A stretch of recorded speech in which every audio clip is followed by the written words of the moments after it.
दर्शन, भारत का दर्शन, news box Bharat.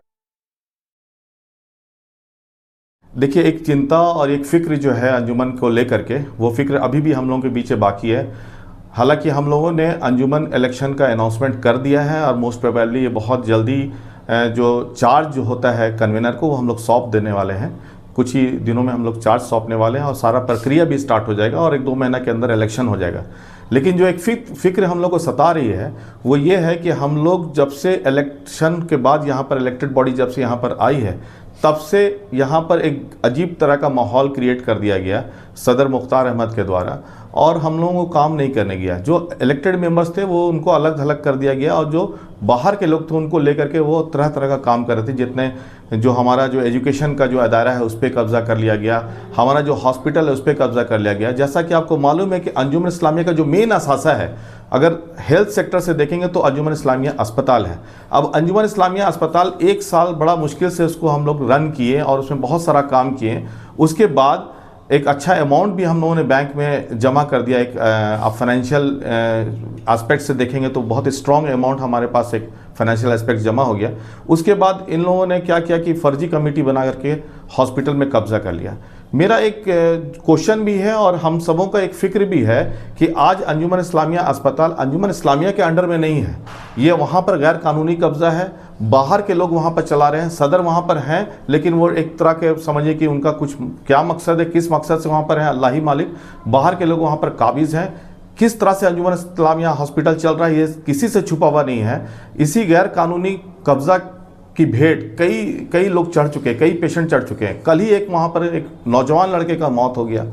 अब इसका जो ये जो केयरलेसनेस है, ये जो कब्जाधारी वहाँ पर जो कब्जा किए हुए हॉस्पिटल में, ये किस तरह से वहाँ पर काम कर रहे हैं अल्लाह ही मालिक। इस तरह का बंदर बाट हो रहा है, ना फाइनेंशियल एस्पेक्ट्स में कुछ बचा हुआ रह गया वहाँ पर, ना ही किसी तरह का सिस्टम है, ना ही अच्छे डॉक्टर्स वहाँ पर सर्विस देने को तैयार हैं। बस एक खाना पूर्ति किया जा रहा है। जो काम हम लोगों ने किया वहाँ पर उसको लिपापोती करके पब्लिक को दिखाया जा रहा है, बस यही चल रहा है। शुरू से ये लड़ाई लड़ते आ रहे हैं हम लोग और आज भी लड़ रहे हैं, क्योंकि अगर देखा जाए तो ये जो इलेक्टेड कमेटी है पूरी, हमारे मजलिस आमला के मेंबर हैं, हमारे नायब सदर साहब हैं और मैं खुद, हम लोग लड़ाई लड़ रहे हैं कि अंजुमन इस्लामिया के असासा को कैसे बचाया जाए। और जो पब्लिक कहती है या बहुत सारे लोग कहते हैं कि इन लोगों ने कुछ नहीं किया, अरे भाई ये आप लोग सारा चीज़ देख रहे हैं, आपके सारे सामने सारा कुछ है कि हम लोग कम से कम अंजुमन इस्लामिया के असासा को बचाया है हम लोगों ने।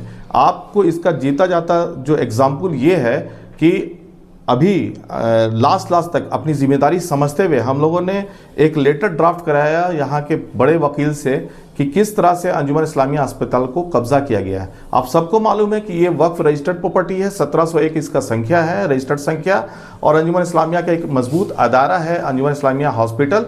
ये ज़मीन उमीन का सारा कागजात हम लोगों के पास है। लेकिन ये लोग क्या किए कि गैर कानूनी तरीके से आपको ये सोसाइटी के नाम से इसको रजिस्टर करा लिया।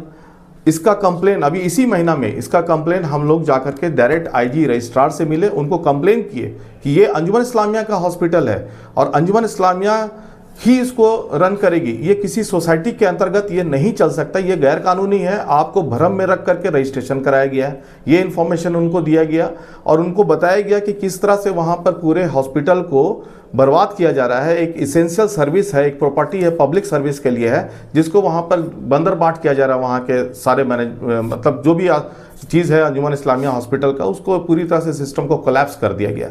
तो हम लोग अपनी जिम्मेदारी समझ करके ये कंप्लेन पहले आईजी रजिस्ट्रार के यहाँ दिए कि आप इस सोसाइटी को रद्द कीजिए, और रद्द करने के बाद हम लोग इसको फिर जाकर के झारखंड गवर्नमेंट के सेक्रेटरी से मिले। उसके बाद वक्फ बोर्ड में जाकर के वक्फ बोर्ड के सीईओ को इन्फॉर्मेशन दिए कि आपके लेटर का भी उन्होंने कोई, ये वक्फ बोर्ड सीईओ का लेटर था जिसको मुख्तार साहब ने कह दिया कि ये फर्जी लेटर है, ये अवैध लेटर है, इसको हम नहीं मानेंगे।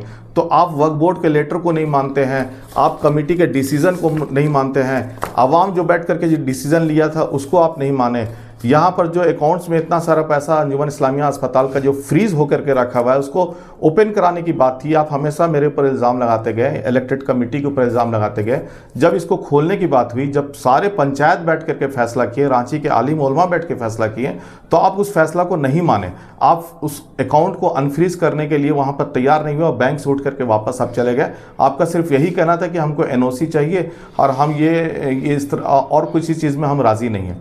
तो ये जो आप कहते हैं ना कि आज ये क्यों बात उठाया जा रहा है, बात इसलिए उठाया जा रहा है कि ये जिम्मेदारी हम लोगों की है। हम लोग अभी भी चाहते हैं किसी सूरत से अंजुमन इस्लामिया अस्पताल अंजुमन इस्लामिया के फोल्ड में आ जाए, कंट्रोल में आ जाए, ताकि इसको अच्छे तरीके से चलाया जाए। जवाबदेही इलेक्टेड मेंबर्स के ऊपर रहेगी अगर वो हमारे फोल्ड में रहेगा तो। सबसे बड़ा मसला ये है कि आज लोग खड़ा हो रहे हैं, लोग इंतज़ार कर रहे हैं इलेक्शन का, कैंडिडेचर्स अपना अपना डिक्लेयर कर रहे हैं। मैं उन सारे कैंडिडेट्स का वेलकम करता हूं और सबको कम से कम उनके हौसला अफजाई भी करना चाहता हूं। लेकिन उनसे मेरा एक सवाल है, आज अंजुमन इस्लामिया अस्पताल अंजुमन इस्लामिया के अंतर्गत नहीं है, कंट्रोल में नहीं है, तो इसकी क्या गारंटी है कि कल नई कमेटी जीत करके आएगी और उसको अंजुमन इस्लामिया अस्पताल मिल जाएगा चलाने के लिए?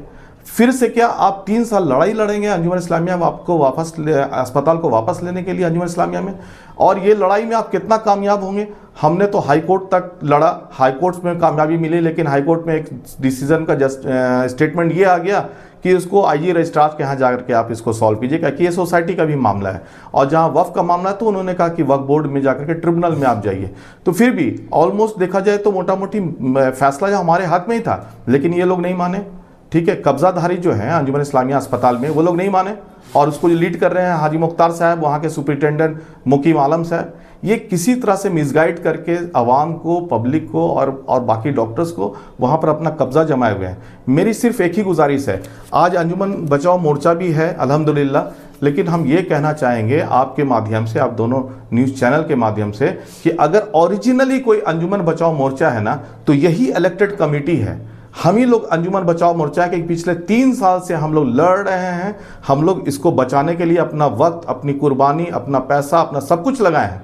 और जो लोग कहते हैं कि कुछ नहीं हुआ, बहुत काम हुआ है। आपको शायद अंदाज़ा भी नहीं है कितना काम हुआ है। हर चीज़ आपको ला के नहीं दिखाया जा सकता है। कभी भी आज से पहले अंजुमन इस्लामिया में जो किसी का डेथ हो जाता था रोड एक्सीडेंट में या किसी हादसे में किसी का डेथ होता था, तो उसको कभी भी अंजुमन इस्लामिया से एक पैसा मिलता था, उसको कोई इस तरह का सपोर्ट मिलता था? यही कमेटी है जो डिसीजन ली और जिस घर में इस तरह का वारदात हुआ है, हादसा हुआ है, उसके फैमिली मेंबर्स का डेथ हुआ है, तो 25-25 हज़ार रुपये हम लोग तुरंत जाके फ़ौरन जा करके उसको हाथ में पकड़ाएं। और ऐसे ऐसे करीब 15 परिवार हैं जिनको 25,000 दे दिया गया है और जितने भी लोग इलाज के लिए आते हैं उनको इलाज का पैसा दिया जाता है। मसला यहाँ पर ये नहीं है कि अंजुमन इस्लामिया क्या कर रही है, क्या नहीं कर रही है। मसला ये है कि अंजुमन इस्लामिया को किस तरह से सपोर्ट मिलना चाहिए था, क्योंकि ये आवाम का प्रॉपर्टी है, आवाम का चीज़ है।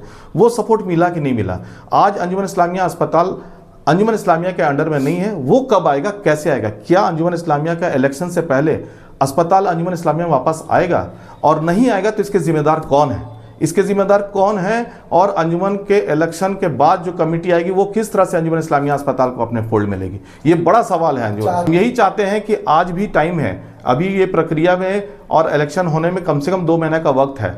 यहाँ किसी सूरत से चाहे जो भी सूरत बने, हम लोगों ने तो अपना जो कानूनी प्रक्रिया वो कर रखा है, इस पे हम लोग काम कर रहे हैं अपनी जिम्मेदारी समझते हुए। आवाम से ये गुजारिश है और जितने भी लोग जो इलेक्शन लड़ने वाले उनसे मेरी गुजारिश है कि आप लोग आगे आइए, आकर के, ये मेरी बात नहीं है या नौशाद साहब की बात नहीं है, हमारे मेंबर्स की बात नहीं है, यह अंजुमन इस्लामिया की बात है। अंजुमन इस्लामिया का जो हॉस्पिटल है, अस्पताल है, उसको आप लोग आगे आइए और अस्पताल को अंजुमन इस्लामिया के अंडर में लाइए। नहीं तो इसी तरह का बंदरबांट, इसी तरह का जो वहाँ पर का जो सिस्टम का कोलैप्स जो हो गया है, इसी तरह का सिस्टम आपको देखने को मिलेगा। आप ही के बाल बच्चे, आप ही के आस पड़ोस के लोग, आप ही के मोहल्ले के लोग, रांची के अवाम को ये सुविधा मिलना था जो नहीं मिल रहा है। सिर्फ बिल्डिंग दिखा के कुछ नहीं होता है। एक बिल्डिंग आप दिखा करके आप बड़ा बड़ा जो सोसा छोड़े, आज के डेट में भी वहाँ पर डॉक्टर्स की क्राइसिस है, डॉक्टर्स अच्छे वहाँ पर नहीं है, इलाज सही से नहीं हो पा रहा है, रात में डॉक्टर्स नहीं मिलते हैं, चाइल्ड स्पेशलिस्ट रात में आपको नहीं मिलेंगे, बहुत तरह का है। वजह ये बना है कि वहाँ पर गैर कानूनी कब्जा है। लोग जो वहाँ पर घुसे हुए हैं, जो कब्जा किए हुए हैं, अपना घर का अपना पेट्रोल निकाल रहे हैं, जिस तरह से मतलब जो काम कर रहे हैं अपने फेवर में हॉस्पिटल से, उन लोगों को कोई मतलब नहीं कि हॉस्पिटल कैसे चलेगा। हॉस्पिटल की तरक्की कैसे होगी, हॉस्पिटल में अच्छे डॉक्टर्स कैसे आएंगे, मरीज को सस्ता इलाज कैसे मिलेगा, इसको उनको कोई मतलब नहीं है। उनको सिर्फ अपना जेब गर्म करने से मतलब है। मेरी गुजारिश है आवाम से कि आप अभी भी जागिए, अभी भी आइए और अंजुमन इस्लामिया अस्पताल जो है उसको अंजुमन इस्लामिया रांची के फोल्ड में लाइए, उसके कंट्रोल में लाइए। नहीं तो ये बहुत बड़ी बर्बादी है, ये लुटा गया है समझ लीजिए। और फिर इसको अगर अभी नहीं आया वापस तो इलेक्शन के बाद हम लिख करके दे रहे हैं कि बहुत मुश्किल होगा और शायद नामुमकिन सा रहेगा, क्योंकि इन लोगों ने सोसाइटी डिक्लेयर कर दिया है कि ये सोसाइटी का है अंजुमन इस्लामिया अस्पताल। एक और बहुत इम्पॉर्टेंट बात यह है कि आप जो हॉस्पिटल की जो गैर कानूनी तरीके से जो कब्जाधारी कमेटी है वो ये क्लेम करती है कि हम लोगों ने बड़ा बड़ा अचीवमेंट किया, और अभी उन लोगों ने क्लेम किया कि हम पैथोलॉजी डिपार्टमेंट हॉस्पिटल का अपना बना लिए हैं पैथोलॉजी।